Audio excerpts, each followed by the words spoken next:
Et bonjour à toutes et à tous, bienvenue sur ma chaîne pour apprendre Unreal Engine 5 en français. Aujourd'hui, on va créer un inventaire simple, propre et compréhensible, parfait pour commencer n'importe quel projet Unreal Engine. Les inventaires sont présents dans un grand nombre de jeux, et ici je vais vous montrer comment en créer une première version rapide, simple. Si vous voulez voir des inventaires plus complets et plus avancés, je vous renvoie vers les playlists dédiées sur la chaîne. On en a dans quasiment toutes nos playlists et une playlist dédiée aux inventaires va bientôt arriver sur la chaîne. Je vous montre rapidement ce que ça va donner. Donc on a l'inventaire qui est ici, on a des objets, et simplement, quand on ramasse des objets du même item, ils se stackent. Quand c'est pas le cas, ça vient se poser à côté, tout simplement. Et vous avez un petit tooltip qui, au survol par la souris, vous montre exactement le nom de l'item. Donc voilà, ça va être la version simple de l'inventaire. Autant qu'on soit à jour, donc la 5.7 est désormais released, du coup on va faire ce tutoriel directement sur la version 5.7. Et bien si vous êtes prêts, on est parti. Ok, donc moi je suis parti d'un template third person basique avec rien de plus à l'intérieur. J'ai juste transformé mon caractère en first person, donc si vous voulez simplement faire ça, je vous mets le lien en haut de la vidéo de la vidéo dédiée sur la chaîne de comment transformer un third person en first person. On va pas refaire ça ici. Par contre, on va juste ranger un peu les fichiers. Donc, on va créer un dossier core à la racine du content. Alors vous avez l'habitude avec moi, j'aime bien mettre des couleurs. Hop. Je vais récupérer ces trois-là, que j'ai juste renommés. Je vais les envoyer dans le core. Ça, vous faites OK. Clic droit, Update Redirector référence, Keep. Et maintenant, vous pouvez supprimer le dossier qui est ici. Vous venez dans Core, Blueprint, vous prenez le Game Mode et vous le remettez ici. Même s'il l'a toujours, il faut actualiser la donnée. Ce qu'on va faire, c'est qu'on va prendre les inputs aussi et on va les emmener dans le dossier Blueprint qui est ici. Et en parlant d'input, on va tout de suite en créer un.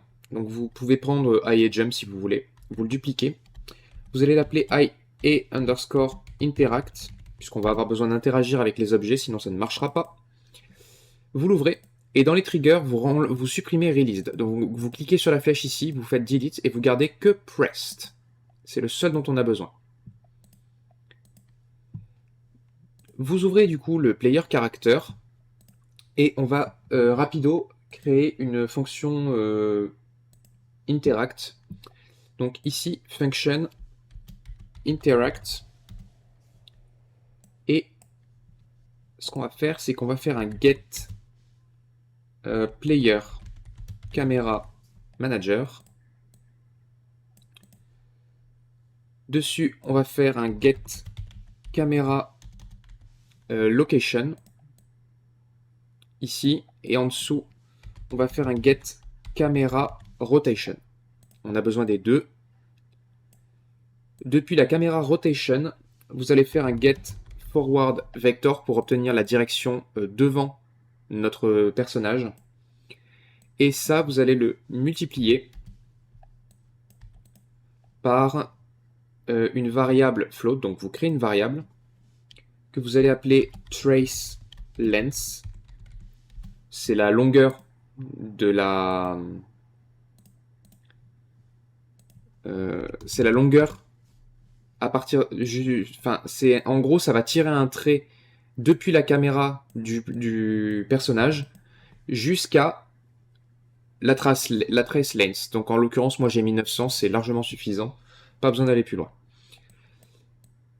Une fois que vous avez ça, depuis le interact ici, vous allez faire un line trace by channel.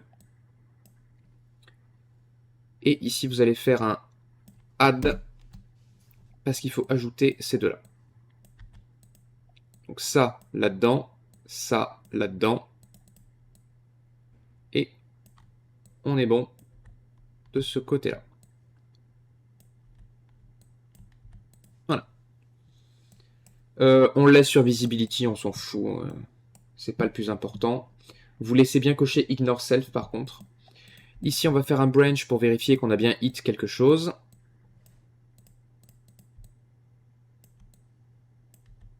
Voilà. Et ici, on break le hit result. On va venir tout de suite dans notre dossier core et on va faire un clic droit, New Folder, Interact. Et dedans, on va juste créer une blueprint interface, BPI Interact. Donc les interfaces, vous avez une vidéo dédiée sur la chaîne également sur leur utilité et les bonnes pratiques à leur sujet. Donc n'hésitez pas à aller la regarder. On va l'ouvrir. Et dedans, on va pas mettre grand chose. On va mettre une seule fonction. Interact. Et dedans, non, c'est pas des inputs. Si, c'est deux inputs. Le premier, c'est le hit result de type hit result. Comme ceci. Et le deuxième, c'est le hit actor. Non, c'est le interactor, pardon. Qu'est-ce que je lui ai mis comme type? Ouais. Qui va être un caractère. On veut pas un acteur tout court, on veut un caractère. Ok. Ça, vous pouvez le fermer. Et du coup, maintenant, dans la fonction interact, vous dépliez ici. Vous prenez le hit actor qui est là. Et dessus, vous faites interact. Et vous avez interact message. C'est ça qu'il nous faut. Ça, vous pouvez refermer. On va mettre ça comme ça. On va pousser là.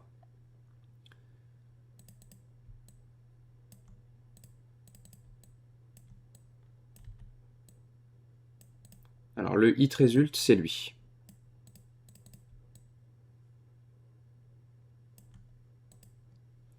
Et l'interactor, vu qu'on est déjà dans le caractère, c'est self. C'est nous-mêmes.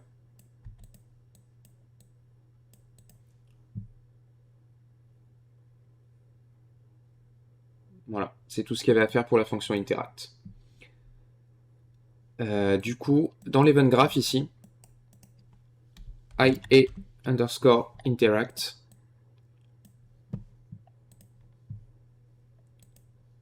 Et on va juste appeler la fonction interact. Elle se débrouillera pour le reste. Bon, pour la rendre fonctionnelle, bien évidemment, core, core blueprint, input, IMC default.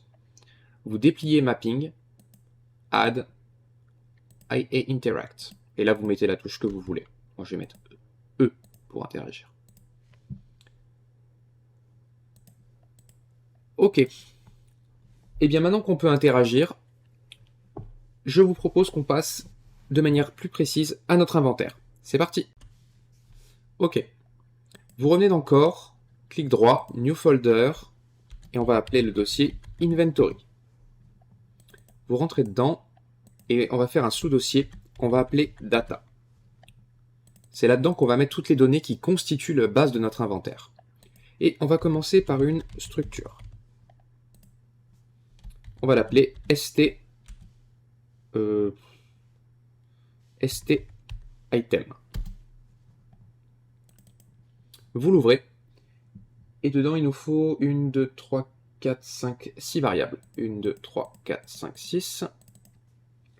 La première, c'est l'item ID de type name, parce que ça, on ne peut pas le traduire, et du coup, c'est grâce à lui qu'on va pouvoir identifier un item. Ensuite, on va créer l'item name de type text. L'avantage, c'est que ça peut être traduit. On va créer un item icon. Le type, c'est texture 2D. Ensuite, on va créer le current amount de type integer, le slot index de type integer également. Donc le current amount, c'est combien il y a de quantité de cet item dans le slot de l'inventaire. Le slot index, c'est le numéro du slot dans l'inventaire. C'est sa position dans l'inventaire. Et le dernier, c'est isEmpty, qui est un booléen pour savoir si le slot est vide ou pas. Vous pouvez fermer la structure et à côté, vous allez créer une data table. Donc data table. Ici, vous avez ce menu qui va s'afficher, qui va vous demander de choisir une structure pour créer la table. On va utiliser notre st-item. Et la table, on va l'appeler dt items. Vous pouvez l'ouvrir. Et ici, vous pouvez écarter un petit peu les champs pour les voir un petit peu mieux. Et ce qu'on va faire, c'est que on va créer... moi, j'en avais créé 4. 1, 2, 3, 4. On va créer 4 items. Le premier, on va l'appeler Small Potion. Le deuxième, Medium Potion. Le dernier, Large Potion.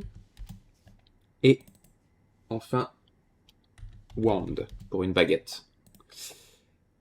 Maintenant, on va compléter les champs. Donc, pour la première, l'item ID, c'est la même chose que ce que j'ai mis dans le row name. Donc, le plus simple, c'est de double-cliquer, CTRL-C, CTRL-V. Parce que ça doit être parfaitement identique. L'item name, là, par contre, on peut l'écrire comme on veut. On va marquer petite potion. Les icônes, je les ramènerai après. Alors, on va faire celui-là. Medium potion. Potion moyenne. Celle-ci, c'est pas small, mais large. On va l'appeler grande potion. Et la wand, donc wand en item ID. Baguette en item name. Les trois dernières valeurs, vous n'y touchez surtout pas. Si vous avez des icônes pour vos items, c'est le moment de les ramener dans votre projet. Moi, je vais simplement les migrate depuis mon autre projet. Alors, migrate, ok.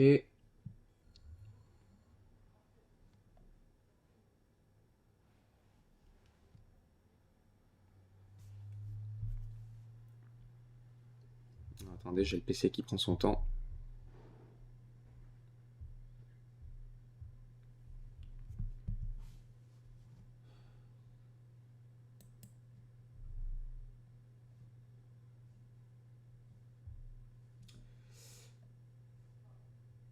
Peut-être je vous montre comment on fait. Ça, c'est mon projet d'origine. Je veux ramener ça dans mon projet. Alors, attention, spoiler alerte, si vous êtes en 5.7 et que vous voulez emmener les items dans un 5.6, ça ne marchera pas. Par contre, mon projet de base est en 5.6, le projet sur lequel on travaille est en 5.7, je peux le faire, ça ne pose aucun problème. Donc ce que vous faites, clic droit sur ce que vous voulez transposer, migrate, ça vous dites OK, et maintenant vous choisissez le projet dans lequel vous voulez ramener vos éléments. Donc moi en l'occurrence il est dans là. Et vous sélectionnez le dossier content obligatoirement. Vous ne pouvez pas le mettre ailleurs, c'est forcément dans le dossier content. Là vous faites sélectionner. La migration vient de se faire, donc je renvoie l'autre projet là-bas. Et maintenant si je viens ici, content, core, inventory, item icons. Vous voyez qu'elles sont là. Elles sont exactement au même endroit que là où elles sont dans le fichier précédent. C'est pour ça que je lui ai donné le même nom pour être sûr de les récupérer. Donc ce que je vais faire, c'est que je vais prendre mes icônes.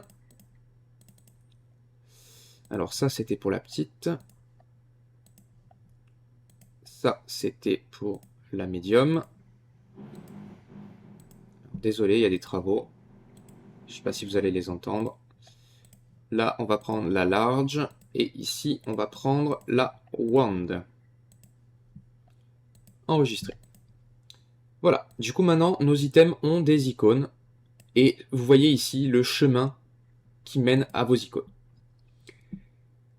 Et bien écoutez, si c'est bon pour vous, on passe à la suite. C'est parti. Ok. Alors, pour les assets, je vous conseille d'aller sur Fab, de regarder un petit peu ce que vous pouvez trouver. Moi, personnellement, c'est des packs payants que j'ai. J'utilise celui-là parce que dedans, il y a ces objets-là que je trouve vraiment pas mal. Donc voilà, mais vous pouvez en trouver des gratuits sur Fab pour faire vos tests, donc pas d'inquiétude. J'ai ramené mon dossier, j'ai importé mon pack et je l'ai rangé dans le dossier Assets, il est ici. Et mes items sont là. Donc ce qu'on va faire, c'est que on va créer dans Core, Inventory, ici, vous allez créer un new folder que vous allez appeler Blueprints. Et on va créer un Blueprint class Actor qu'on va appeler BP underscore item base. Save all. Et dedans, on va définir la logique que tous nos objets, enfin que tous nos items d'inventaire vont avoir. Donc c'est vraiment, on va vraiment faire au plus simple. On va faire add. Alors moi, mes items sont tous des skeletal mesh, donc je vais mettre skeletal mesh et je vais appeler ça item mesh. Si vos items sont des static mesh, vous mettez un static mesh. Si vous avez un mélange des deux, vous pouvez ajouter un skeletal mesh et un static mesh, et dans l'objet en question, vous mettez simplement l'objet qui correspond soit sur le skeletal, soit sur le static. L'autre de toute façon sera transparent puisqu'il n'y aura rien. Donc c'est pas un problème. Si vous voulez, on le fait ensemble. Ici, vous faites un static mesh, comme ça. Et ce que vous faites, c'est que vous mettez item SM, et ici, on va faire item SKM. Voilà, static mesh, skeletal mesh. Ok.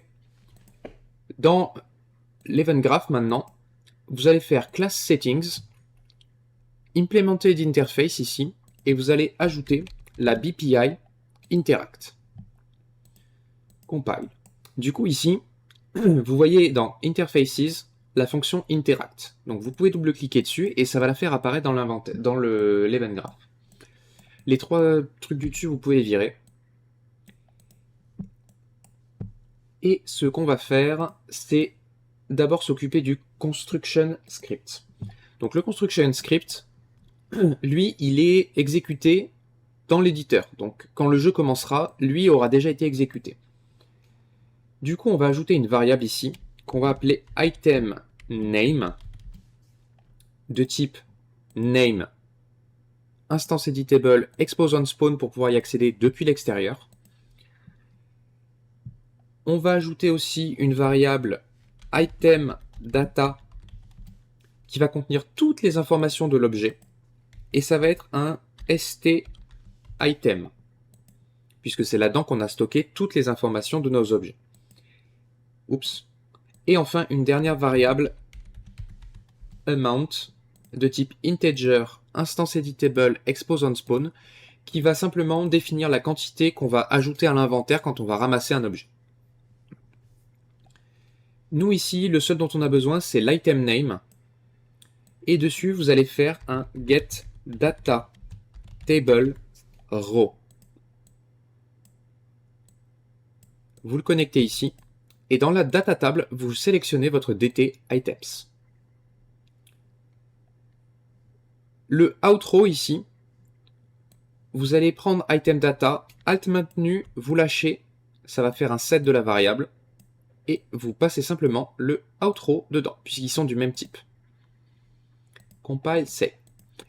Qu'est-ce que ça fait ça? En gros, ça va récupérer dans la data table une ligne qui correspond à l'item name qu'on lui passe en row name. C'est pour ça que je vous dis, soyez vigilants, puisque l'item name que vous allez lui donner là doit être exactement identique à la première colonne row name. C'est pour ça que le row name est parfaitement égal à l'item ID. Vous allez voir ça juste après. Mais d'abord, on va venir dans l'event graph ici. On va s'occuper de la fonction, quoique on la fera après. Du coup, on va créer un autre blueprint qui est un peu différent. C'est un actor component qu'on va appeler AC Inventory. Le principe des actor components, c'est que on va créer notre système d'inventaire là-dedans. Et l'avantage, c'est que si on peut le mettre sur notre personnage, mais on va également pouvoir le mettre sur n'importe quel autre acteur. Par exemple, sur la chaîne, vous avez une série IA Compagnon. Vous pourriez très bien suivre la série IA Compagnon en utilisant cet inventaire-là et simplement en attachant cet AC Inventory sur votre BP Companion. Vous pourriez aussi le mettre sur des ennemis. Ça marcherait aussi. Des ennemis qui peuvent ramasser des choses, ça marche aussi. Vous mettez simplement cet acteur sur le player. On va le faire ici. Vous allez venir dans votre BP Character, vous cliquez sur le BP Character Self, Add, AC, Inventory, et vous l'ajoutez. En gros, les acteurs components, ça permet d'ajouter d'étendre les fonctionnalités d'un acteur en lui ajoutant d'autres fonctionnalités, mais qui sont contenues dans un acteur. Voilà. Donc, de AC Inventory, qu'allons-nous faire? Eh bien déjà, on va initialiser l'inventaire. Donc on va créer 3 variables. 1, 2, 3. La première, on va l'appeler inventory. C'est l'inventaire lui-même. Il va être de type st item, mais au format array. Donc dans la variable ici, vous dépliez la flèche array. Du coup, ça va nous créer toute une série de st items contenus dans un tableau. La suivante, c'est max slots de type integer. Donc ça, c'est combien notre inventaire contient de slots. Et on va créer un min slots de type integer. Ça, c'est le nombre de slots minimum de l'inventaire. Donc les max slots, on va le mettre à 20. Et le min slot, on va le mettre à 5. Quoique non, on va le mettre à 4, pardon. Une chose que vous pouvez faire, c'est instance editable expose on spawn pour les deux. Je vais vous montrer pourquoi. Le fait de faire ça, quand je viens dans mon caractère ici, si je clique sur mon AC Inventory, j'ai les deux variables qui sont ici. Donc je peux les modifier. Du coup, dans le begin play ici, ce que vous allez faire, c'est que vous allez prendre la variable inventory et pour être sûr de ne pas faire de duplication, on va faire un clear qui va permettre de vider complètement ce qu'elle contient, si jamais il existe une autre instance. Logiquement, ça ne devrait pas arriver, mais on ne sait jamais. Maintenant, on va créer une boucle. Donc pour ça, on va faire un for loop. Donc ça, c'est une boucle manuelle entre un index et un autre. Les index, faites attention, c'est pas de 1 à x, mais de 0 à x. C'est très important à savoir. Donc ça, c'est notre premier slot, donc 0, et notre slot maximal, notre dernier slot. Pour le calculer, vous allez prendre le min slot, ici, et dessus, vous allez faire un max integer. Le max integer, qu'est-ce qu'il fait? Il prend la valeur la plus élevée entre les deux valeurs qui lui sont passées. Donc la deuxième valeur qu'on va lui passer, c'est le max slot. vous avez donc le min et le max. Du coup, ça va prendre la valeur la plus importante des deux. Comme ce sont des index, on va faire un subtract 1. Puisqu'on ne part pas de 1 mais de 0, donc on va juste soustraire 1. Et voilà. Je m'explique. Admettons que notre max slot ce soit 20. Si on lui passait directement le max slot, il ferait de 0 à 20. Donc en fait, il ferait 21 itérations dans la boucle. Sauf que nous, on n'en veut que 20 des slots. Donc on soustrait 1, puisque du coup, ça va lui dire de 0 à 19, soit 20 itérations. Maintenant, ce qu'on va faire, c'est relativement simple. Vous allez prendre à nouveau la variable inventory. Vous allez faire add. Et ici, vous allez le mettre là. Faire un clic droit sur ce petit pin ici. Split struct pin.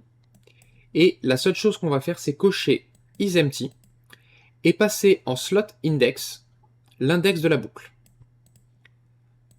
Du coup, ce que ça va faire, c'est que ça va créer des slots vides pour chaque itération et affecter au slot index le numéro de la boucle.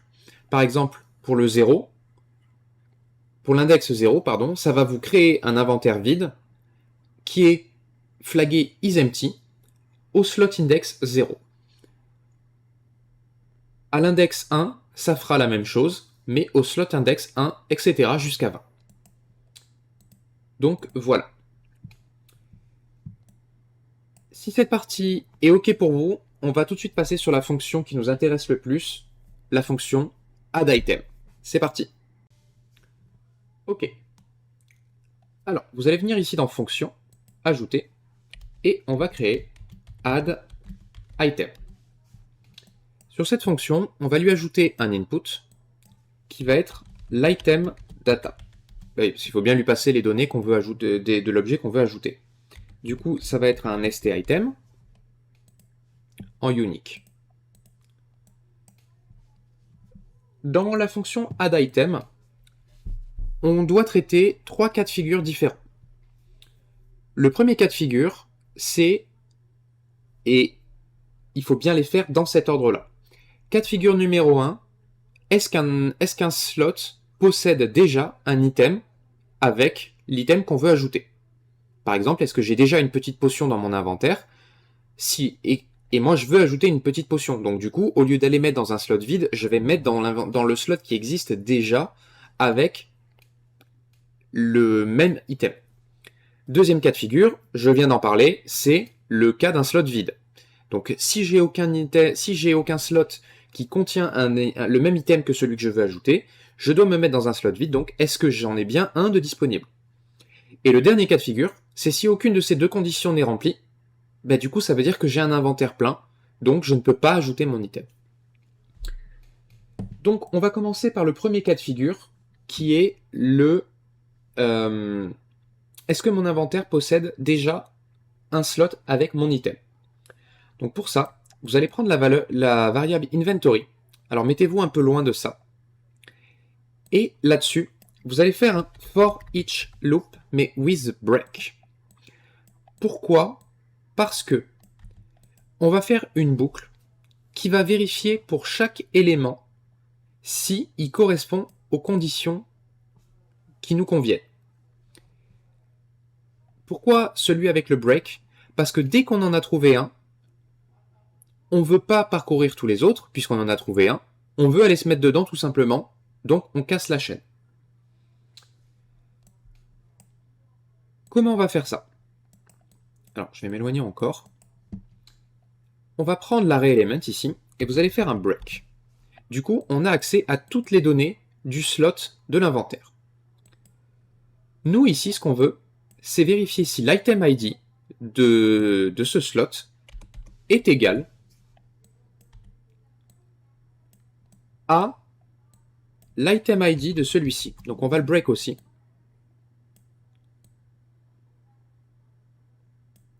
Vous prenez l'item ID et vous l'emmenez là-dedans. Donc, est-ce que les deux item ID sont égaux?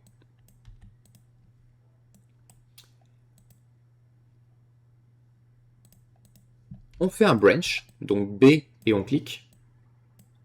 on passe ça en condition.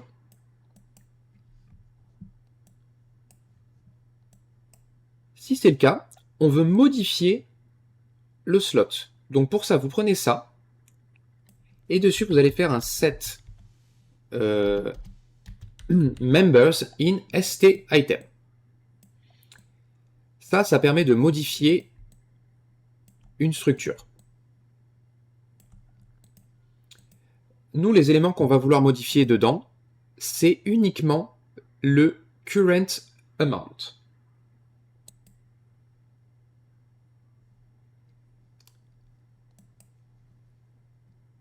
Vous allez prendre, du coup, dans le st item, vous allez prendre le current amount qui est dedans, et vous allez faire un add.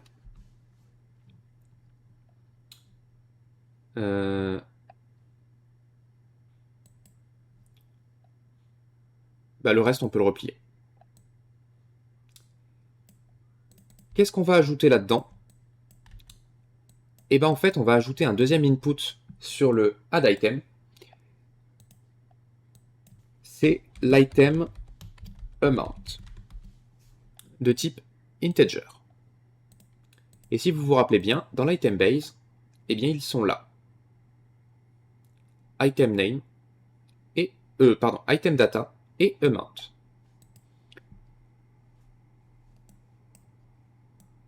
Du coup, pour récupérer l'input ici, plutôt que de faire ça, on va faire ici un get amount, item amount. Et en fait, ça crée une référence à l'input. Vous le passez là-dedans.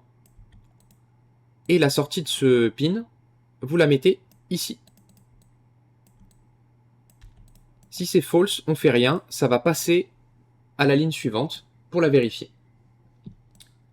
Donc, une fois qu'on a modifié notre structure, donc on a modifié les données de notre slot, il faut qu'on remette ce slot dans l'inventaire à sa place. Donc pour ça, vous reprenez la variable inventory, vous faites dessus un set array element,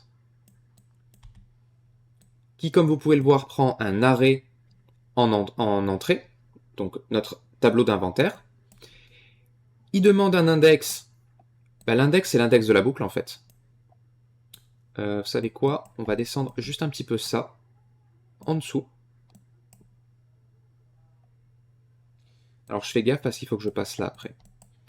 Ouais. Alors, on va décaler un petit peu tout ça, comme ça. Dans votre set array element, ici, il demande un item, et l'item, il se trouve que c'est lui.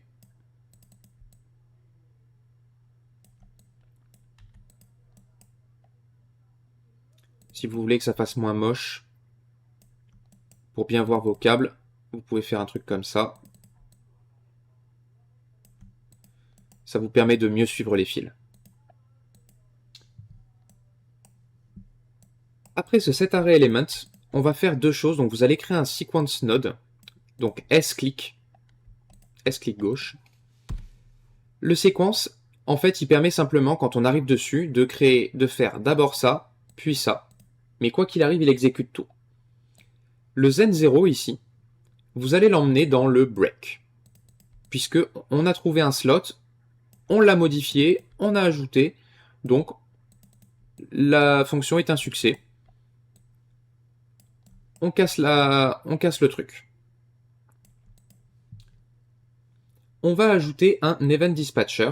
Alors le rôle des dispatchers, c'est de prévenir n'importe quel autre acteur qui est abonné à lui d'être informé d'un changement. Donc nous, en l'occurrence, ce qu'on va vouloir prévenir, c'est l'interface utilisateur, et on va appeler ce dispatcher onItem added, pour dire que c'est un item qui a été ajouté. Et on va lui ajouter deux paramètres. Le premier, c'est le slot data de type stItem. Donc c'est le slot qui a été modifié. Et le mount.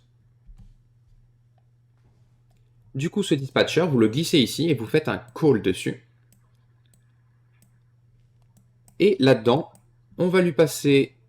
alors, pareil, on va faire get item data et get item amount. Parce que j'ai pas envie de tirer des câbles depuis l'autre bout de la fonction. On va se mettre là.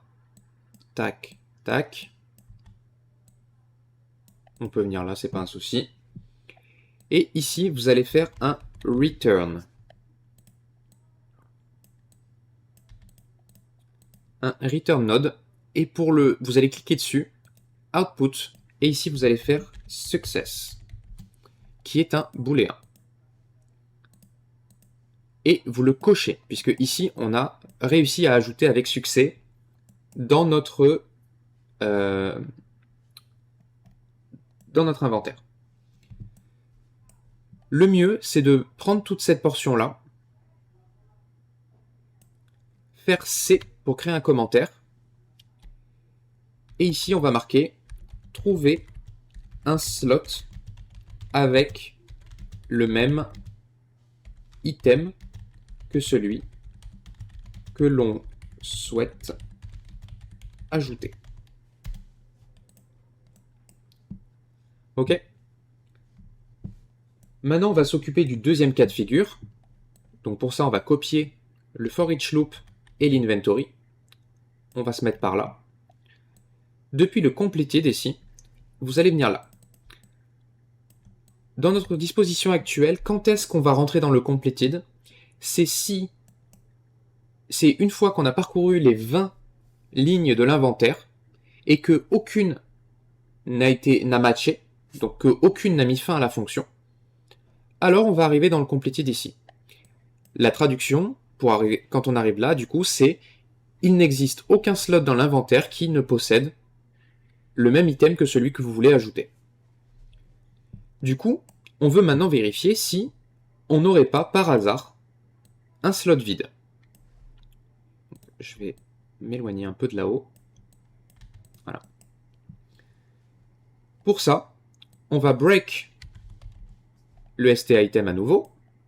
Et la seule chose qui nous intéresse ici, c'est le isEmpty. Vous pouvez faire un branch au bout. Voilà. Si c'est le cas, si on a bien un slot qui est isEmpty, on va avoir la possibilité de modifier à nouveau le slot. Donc pour ça, set members in st-item. On le met là-dedans. Ça, on le passe au-dessus, comme tout à l'heure, pour pas qu'il nous embête. Et ici, on va modifier un peu plus de choses. Le current amount et le isEmpty. Le isEmpty, on va le passer à false, puisque du coup, on n'est plus vide.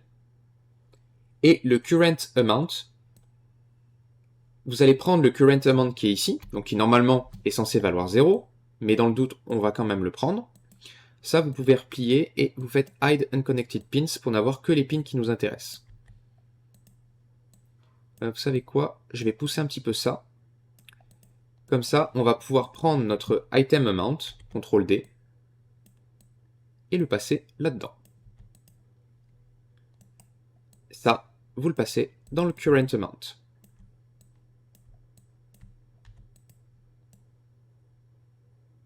Ah, par contre, j'ai fait une erreur. Ici, il ne faut surtout pas passer l'item data.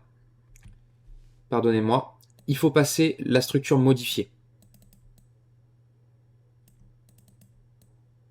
C'est hyper important, sinon vous allez avoir un bug sur les slots. Pardon. Du coup, vous pouvez copier ce bloc-là, puisque ça va être la même chose. Donc on va se mettre là. On set l'ArrayElement à partir du struct. Donc du struct modifié, hein, bien sûr.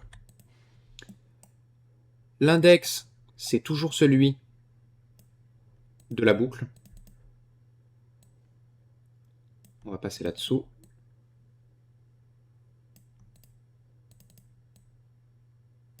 Voilà.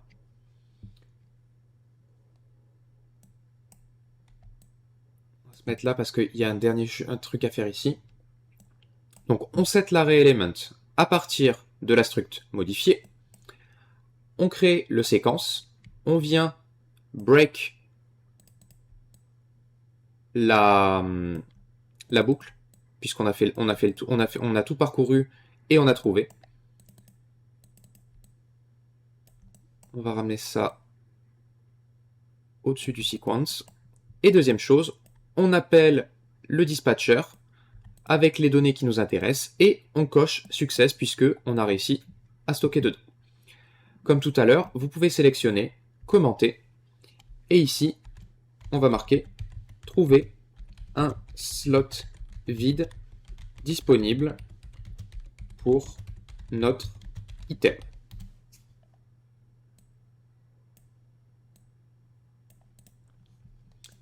Et la dernière chose à faire, c'est prendre ce return node, CTRL D pour le dupliquer, le mettre ici, et décocher success. Vous le branchez dans le complete, puisque du coup, le seul cas de figure où on arriverait ici, c'est si aucune des deux étapes précédentes n'a réussi. Donc, on n'a pas réussi à ajouter à l'inventaire. Ce que vous pouvez faire, c'est faire un print string ici, et marquer dedans inventaire plein. Vous pouvez l'afficher pendant 10 secondes et on va le mettre en rouge puisque c'est une alerte. Voilà.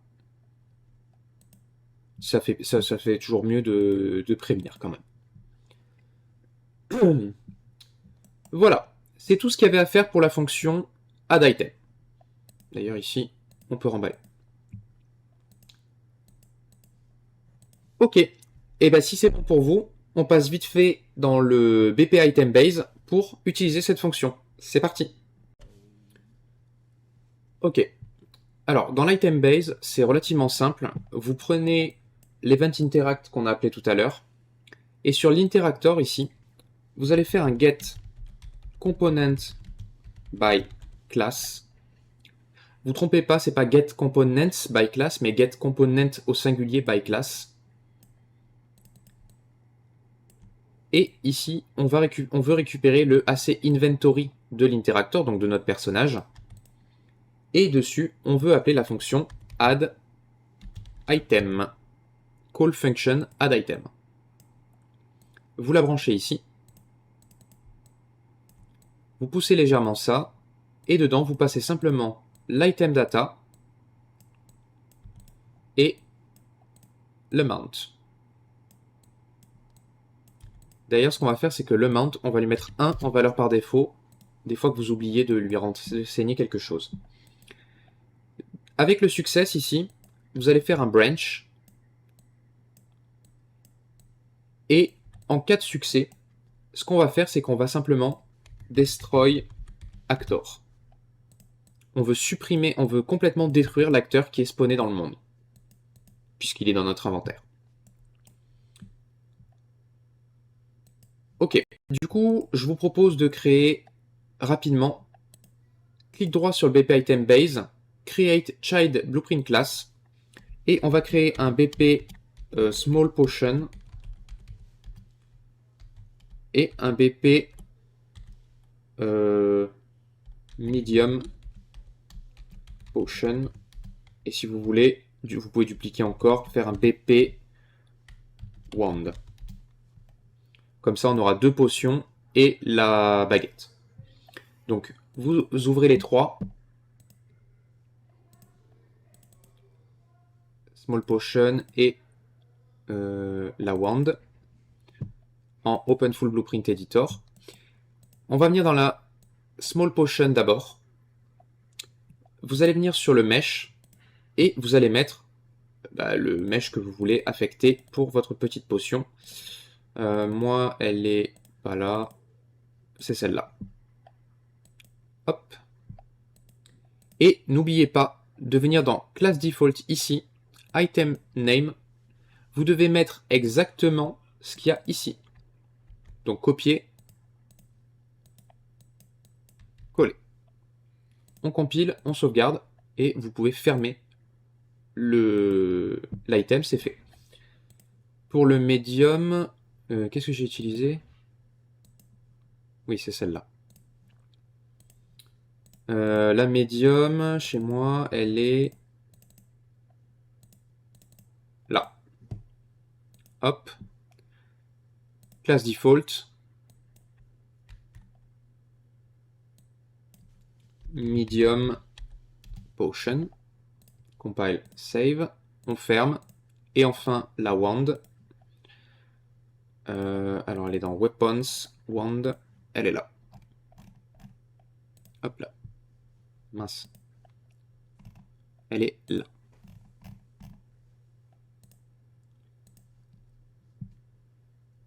Ok. Class default. Wand. On compile et on sauvegarde. Alors, juste une dernière petite chose à vérifier. Dans le BP Item Base, vous cliquez sur le SKM. Vous descendez parce que très souvent, dans Collision, ici, voilà, c'est en No Collision. Vous passez en Block All Dynamics. Ça va bloquer sur tous les canaux. Sinon, vous ne pourrez pas interagir avec. Ok, vous pouvez fermer l'item base, on n'en aura plus besoin. Et là, c'est inventory aussi.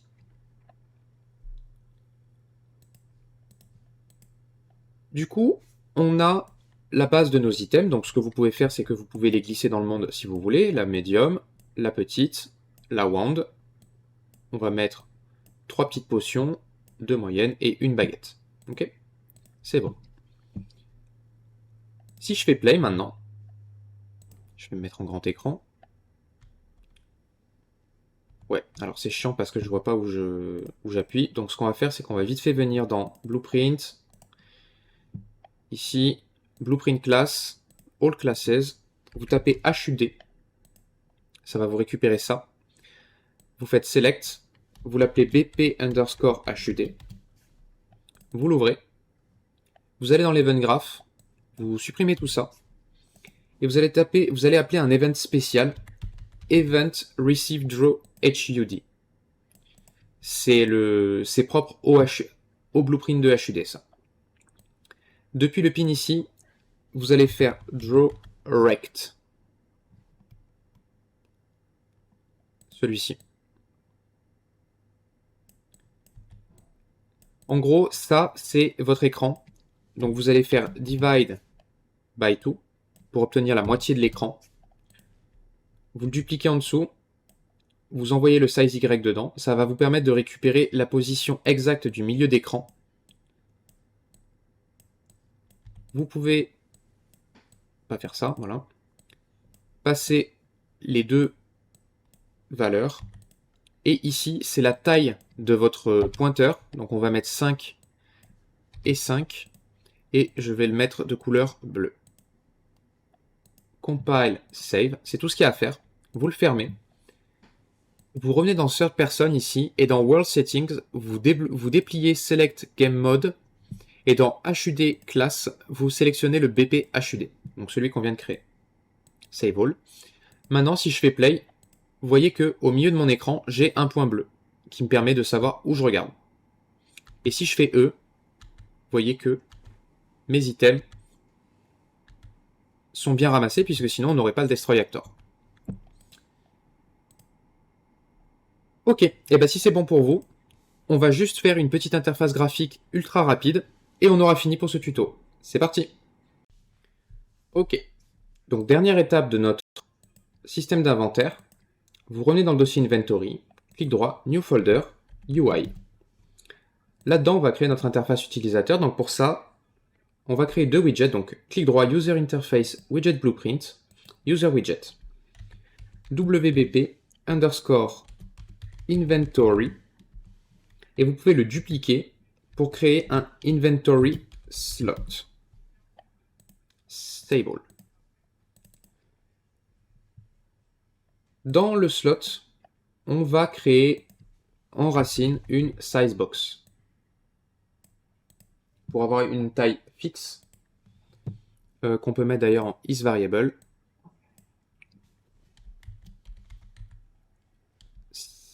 Alors, on va faire sb underscore container. Vous activez le width override et le height override et on va faire du 75 par 75. Pour voir ce que ça donne, vous cliquez sur Fill Screen ici, vous passez en Desired on Screen et voilà la taille que ça aura. Maintenant, on va avoir besoin d'un overlay pour superposer les éléments. Donc un overlay qui occupe toute la place, on est bon. On va ajouter une border dedans, qu'on va mettre en toute la place, et on va la renommer en border slot. Pas besoin que ce soit variable, ça. La border, on va juste aller dans le brush ici, et dans la tint, on va se mettre en noir profond, mais en 0.4 de transparence d'alpha, ce qui va donner cette transparence-là. Et par contre, on va se mettre en Draw as Rounded Box et en Fixed Radius. On va mettre un outline. Alors moi j'ai mis un outline gris. Je vous donne le code exact, le voilà. Et j'ai mis 2 d'épaisseur. Mettez ce que vous voulez, hein, ça on s'en fout. Dedans, on va mettre une autre size box dans la border. Qui celle-ci va être la SB icon.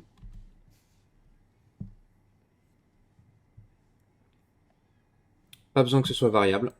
Et dedans, on va juste mettre une image. Et cette SB icon, on va lui activer pareil le height et le width. Et on va se mettre en 70 par 70. Par contre, vous la centrez complètement. Donc voilà, normalement elle devrait être comme ça et elle devrait coller sur les bords. Mais vu qu'on a de la transparence sur les icônes, ça posera pas de problème. Vous revenez sur l'overlay et on va juste ajouter une dernière chose, un texte.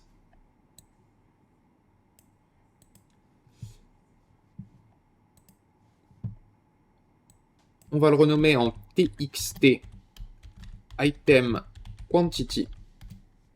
Lui, il est variable par contre.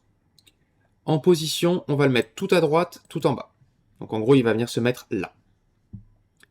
Au niveau de la fonte, on va se calmer et on va mettre un truc tout petit, genre 8. Et vous le laissez blanc. Pour l'instant, on ne le voit pas, mais c'est normal. Vous pouvez mettre 5 si vous voulez. De toute façon, cette valeur, elle n'aura aucun intérêt. Maintenant, on vient rapidement dans le graphe. Et en fait, tout va se passer dans une fonction update slot. Un seul input, le slot data de type st item.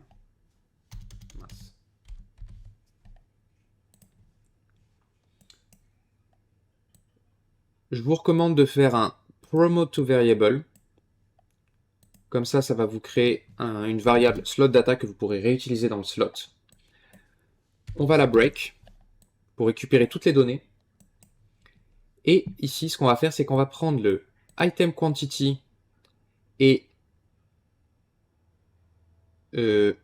juste un instant, on revient dans le designer vite fait. L'image ici, on va la renommer img item icon. Elle sera plus simple à repérer dans la hiérarchie et elle est là. Donc vous prenez ces deux-là et dessus vous allez faire set visibility. Donc ça permet de les faire apparaître ou disparaître selon nos besoins. Vous emmenez ça ici, vous le connectez là-dedans le invisibility, ici, vous allez le tirer à l'envers et vous allez faire un select. Ce node permet, selon une variable, de définir si oui ou non on fait quelque chose. Et on va utiliser le isEmpty comme booléen, en booléen de valeur. Si isEmpty est true, on veut que ce soit collapsed. Donc en gros, si le slot est vide, on veut tout cacher. Si c'est false, on veut passer en visible, ça veut dire qu'on a du contenu à l'intérieur.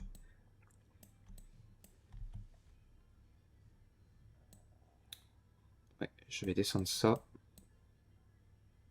Et on va se mettre là.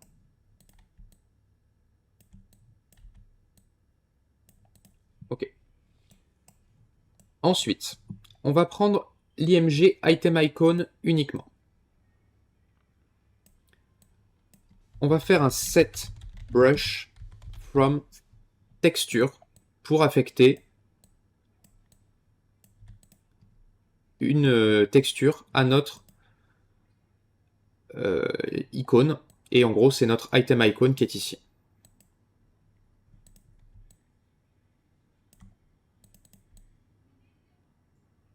On va venir par là. Voilà, ça ira bien.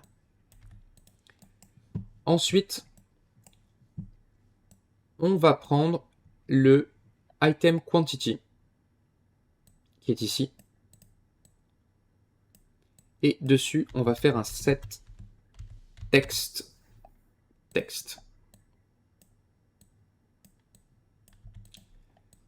L'item quantity, c'est assez facile. Il est ici, c'est le current amount. Vous le passez directement dedans. Ça va faire la conversion tout seul. Vous foutez ça là.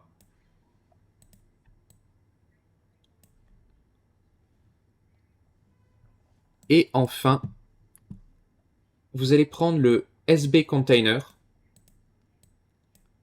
Et dessus, vous allez faire set tooltip text, celui-ci.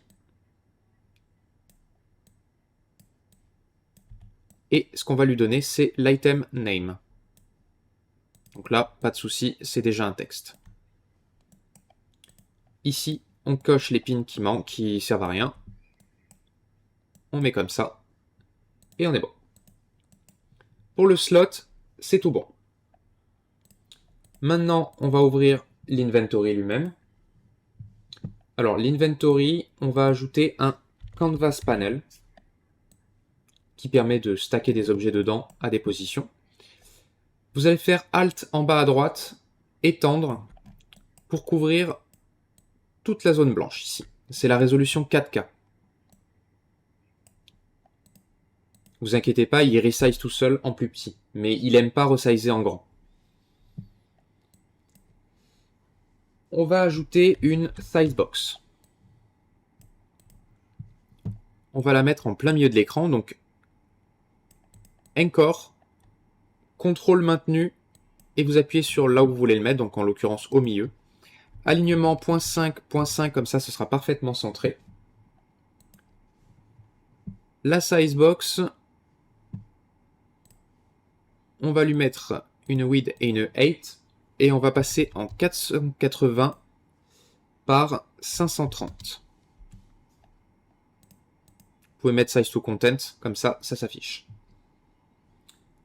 Dedans, on va mettre un overlay. Alors si vous voulez, on peut renommer en SB Inventory Container. L'overlay, on va lui mettre une border pour commencer, qui va être concrètement la même chose que l'autre. Donc vous pouvez venir ici, dans le designer. Si vous voulez, vous cliquez sur la border, clic droit sur brush, copy. Vous revenez dans l'inventory, et sur la border ici, clic droit sur brush, paste. Et vous la mettez en plein écran. Du coup, voilà. La seule chose, c'est qu'ici, j'ai ajouté des petits angles ici. Voilà, une petite...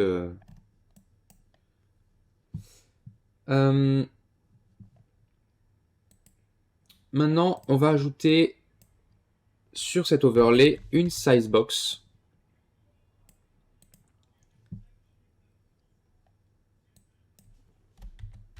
SB main inventory. On active le width et le height et on va faire du 430 par 430.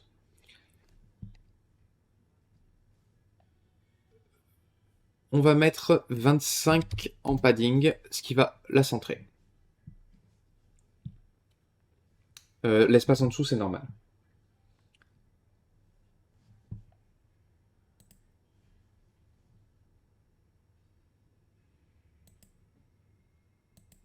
Je vois que j'ai fait une étape en trop.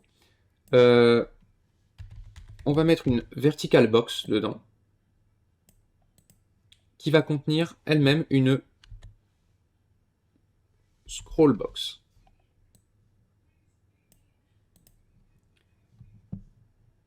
La scroll box, vous la mettez en fil pour qu'elle prenne toute la place.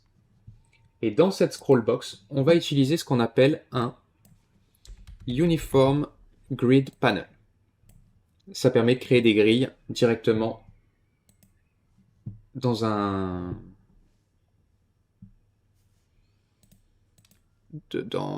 comment dire, dans un widget blueprint. On va venir dans le graphe pour s'occuper de la création de ça. Vous pouvez supprimer ça et on garde que le event construct. Dedans, vous allez faire un get player character.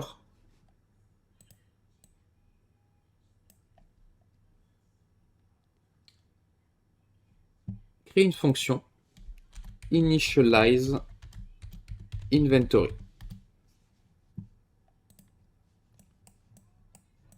Alors, elle est assez simple. On lui passe juste un input, c'est le slots per row. Donc, c'est combien on veut de slots par ligne. C'est un integer, bien sûr. On va avoir besoin d'une variable locale. Donc ici, dans local variables, vous faites un add et vous allez faire row, qui est un integer. Vous pouvez le set directement ici à 0. Ensuite, on vient ici, le Uniform Grid Panel. Ici, on va l'appeler UGP slots et isVariable. Très important. On le prend et dessus, on va faire un clear children. Ça va dégager tout ce qui contient. C'est si jamais il y a des données qui traînent. Dessus, on va faire un for loop. Donc même chose que tout à l'heure, boucle personnalisée.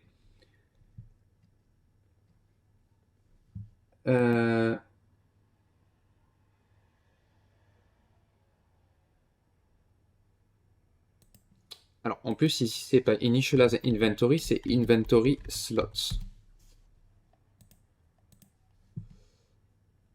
On va revenir vite fait dans l'event graph et on va faire un custom event qui lui s'appelle initialize inventory avec deux choses. Une variable owner ref de type caractère.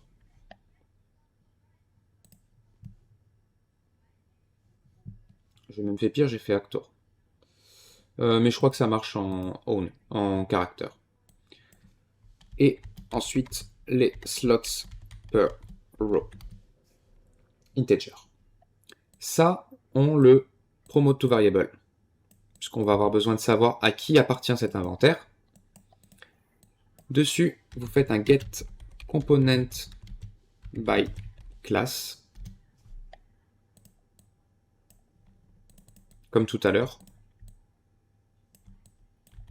On récupère l'inventory.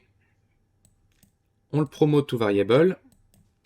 Et ça, c'est inventory comp ref. Donc c'est une référence aux composants d'inventaire de notre caractère. tout du moins du propriétaire de ce widget. Et là-dessus, on peut appeler initialize inventory slots avec en slots per row ceci. Voilà. Compile save. Maintenant, on revient là-dedans. On va récupérer notre inventory compref. Et dedans, on va récupérer notre variable d'inventaire. Donc get inventory.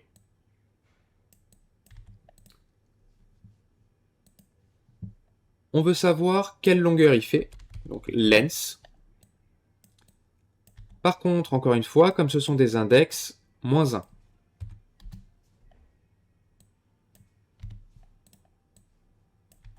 Du coup, vous avez tout ce qu'il faut pour aller là-dedans.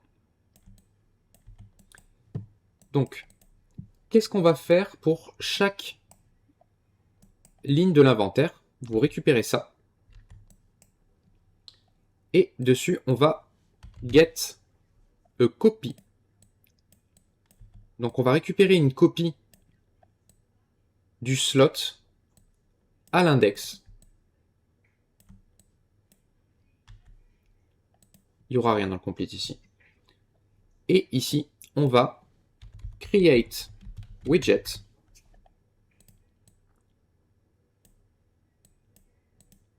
de inventory slot. Alors d'ailleurs, dans inventory slot, graph, le slot data ici doit être instance editable expose on spawn. Puisque justement, maintenant, ici, si vous revenez ici, clic droit, refresh node, va pouvoir passer le slot data. Voilà. Ça, vous allez le promote to local variable. Et on va appeler ça new slot.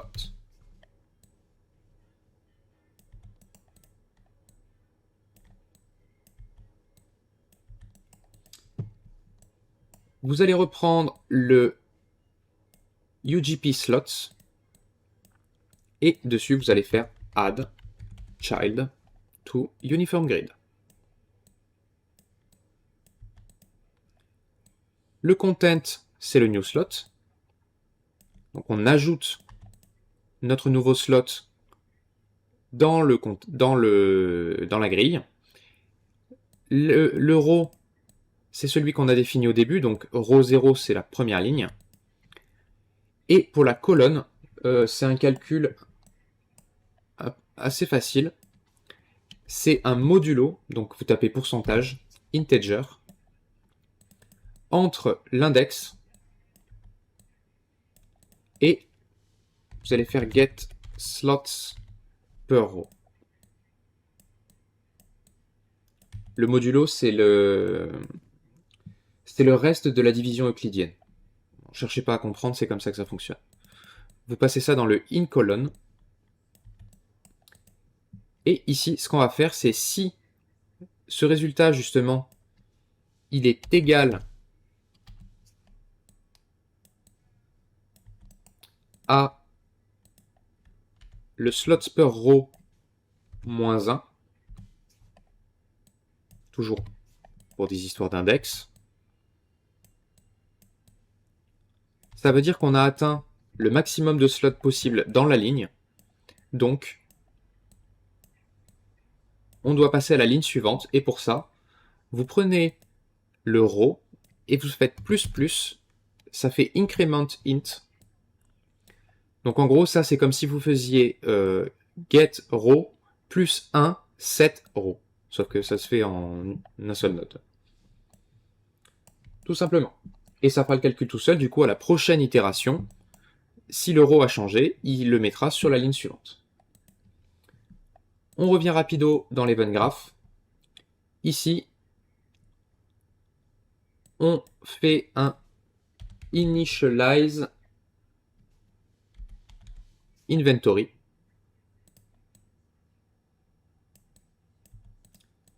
OwnerRef, c'est le getPlayerCharacter. Et le slots per row, ici on va mettre 5. Et on va faire un set visibility à collapsed. Quoique non. On va pas faire... la vidéo est déjà très longue, on va pas faire ça maintenant. On va l'afficher tout court et puis ça ira bien. Petite chose quand même qui nous reste à faire.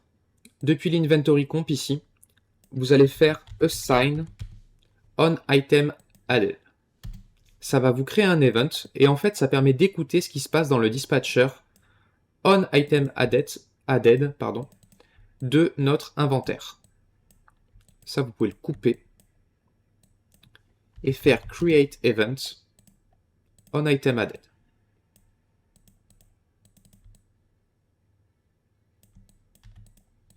Ça, on le prend, on le met là. Et la fonction est très simple. Vous faites un break stitem. La seule chose qui nous intéresse, nous, c'est le slot index.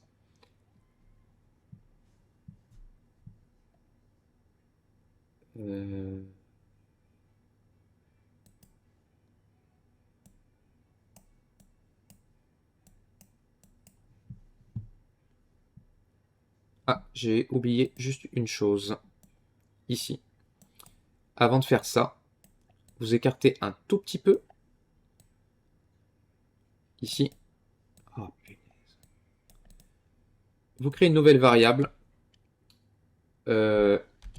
Inventory slots de type WBP inventory slot.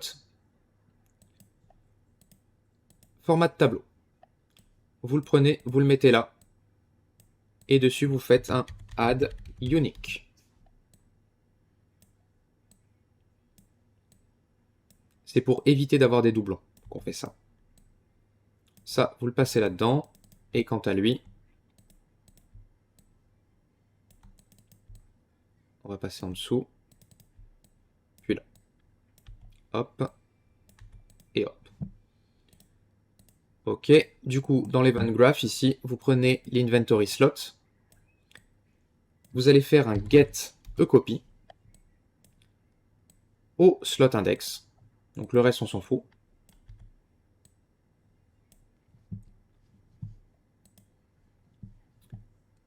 Ouais, on va rester là. Et dessus, vous allez appeler update slot, la fonction qu'on avait créée précédemment. Et dans les slots data, bah, c'est celle-ci.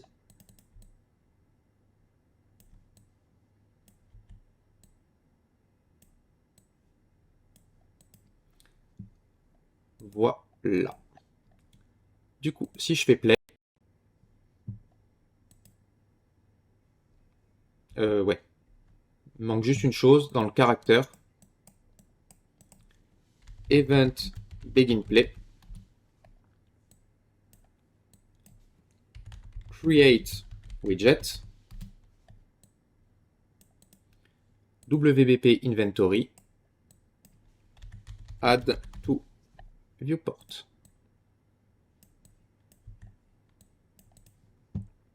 Compile, save.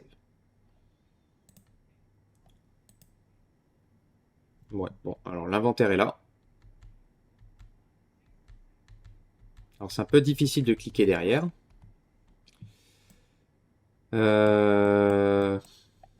Allez, je vous fais vite fait le truc. Vous venez dans Core, Blueprints, Input, Action. Vous dupliquez IA Interact et vous allez l'appeler IA Inventory. Save all. Vous le laissez comme ça. Là-dedans, vous le rajoutez bien sûr. IA Inventory. Moi, je vais mettre Tab en touche. Et dans le caractère, IA Inventory.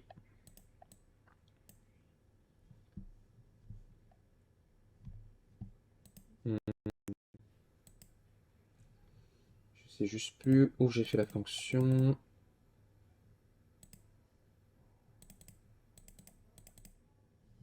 La fonction, elle est là. Donc ici, vous allez faire un flip flop.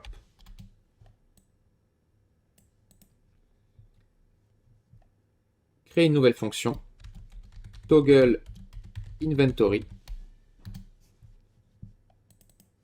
Qui va prendre un seul input. show inventory de type booléen. Et vous allez revenir dans le event graph et juste avant de faire le add to viewport ici, promote to variable. Et ça, vous allez l'appeler inventory ref. N'oubliez pas de le relier, bien sûr. Hop là. Compile, save. Du coup, maintenant, dans toggle inventory, je peux récupérer ça et faire un set visibility dessus. Hop. Via select, comme tout à l'heure.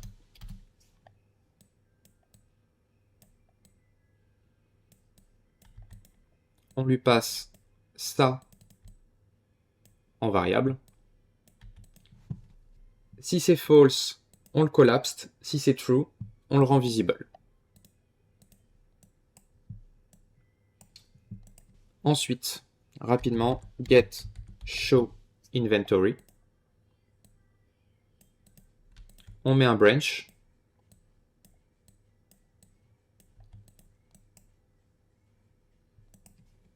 Get player controller. Set show mouse cursor. True en haut. Vous le dupliquez en bas, false.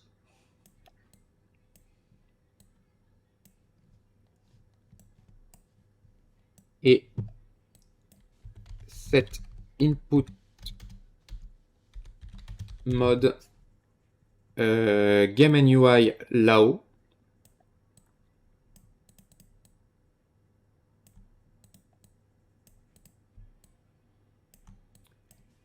Set input mode game only en bas.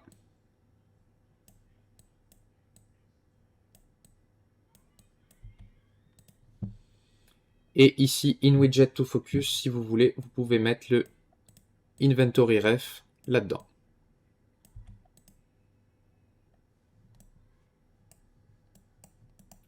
C'est tout ce qu'il y a à faire ici. Et maintenant, event graph. En bas, là, dans le flip-flop. Vous appelez toggle inventory. Vous en mettez 2. Flip-flop A. On va mettre true. Et en bas, false. Le flip-flop, il joue un coup l'un, un coup l'autre. Du coup, maintenant, si je viens dans Inventory,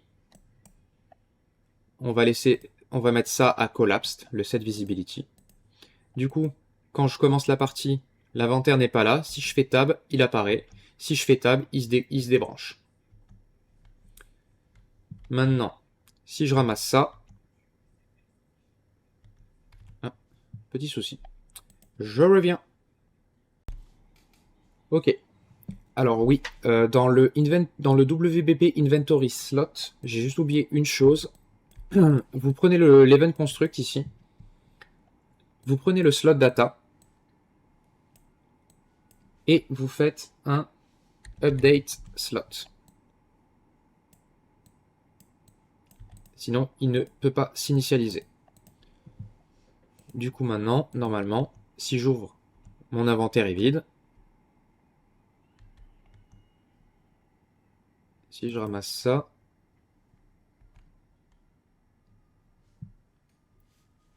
tiens, c'est étonnant. Alors, je vais mettre un breakpoint là-dessus. Play. Bon, là, on le sait, il s'initialise à vide.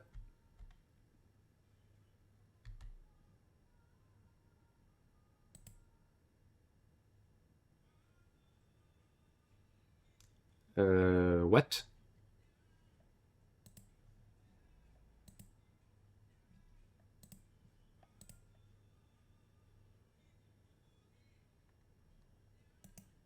Et pour quelle raison... Pour quelle raison tu recevrais pas de données, toi? Inventory. Item base.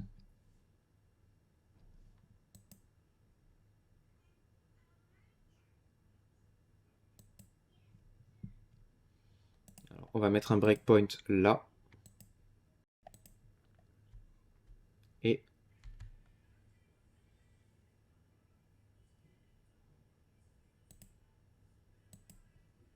bah ouais.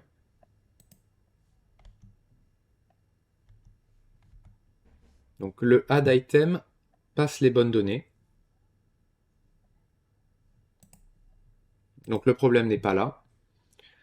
Ça peut vouloir dire qu'une chose, c'est dans l'AC Inventory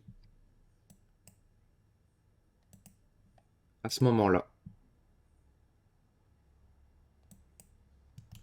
Oui, sauf que c'est celui-là. Vous allez voir. On vient. On ramasse.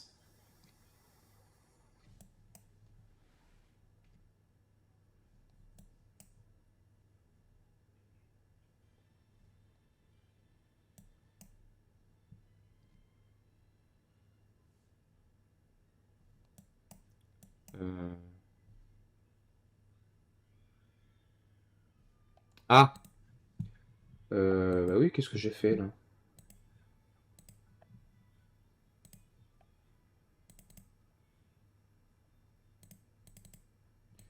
Ah oui, j'ai fait une erreur dans le...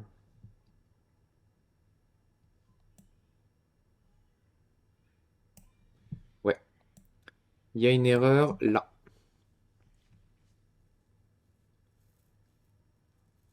Dans le set members in ST item, dans le slot vide, c'est pas ça qu'il faut lui donner puisque le slot il est vide. C'est ça. C'est les données de celui qui arrive.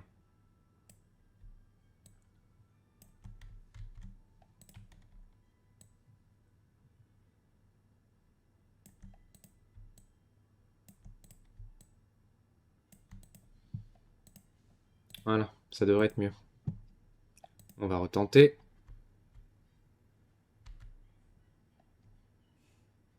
Ok, donc là on a bien des données de potions et du coup on a bien une potion ici.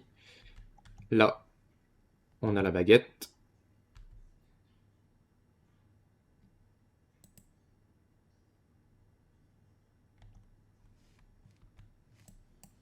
Alors, il continue à me casser les pieds avec ça, donc on va pas prendre le array index. On va prendre le slot index de celui-ci.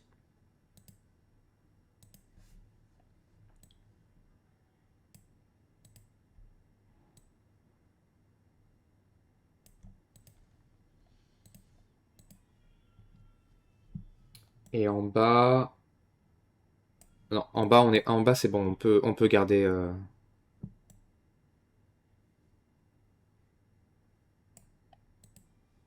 Ah oui, par contre là, il faut le lui donner.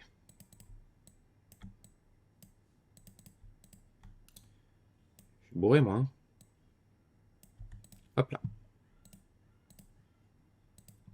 Voilà, maintenant ça devrait être mieux. La baguette. La petite potion. Donc là, on est bien, il a bien détecté qu'on en avait déjà une. Et il l'a ajoutée. Par ici. Et là. La dernière petite chose, c'est sur le WBP Inventory au niveau du designer. Si vous voulez, vous pouvez cliquer sur le... Ouais, sur l'UGP. Et là, dans Slot Padding, vous pouvez mettre 5. Ce qui fait que l'inventaire, il est un peu plus aéré. Voilà. Voilà. Bon, et bien écoutez, c'était tout pour cette vidéo. Je vous remercie d'avoir regardé. Si vous avez aimé, n'hésitez pas à mettre un like, lâcher un commentaire, vous abonner à la chaîne, et on se retrouve très vite pour une prochaine vidéo. Ciao, ciao.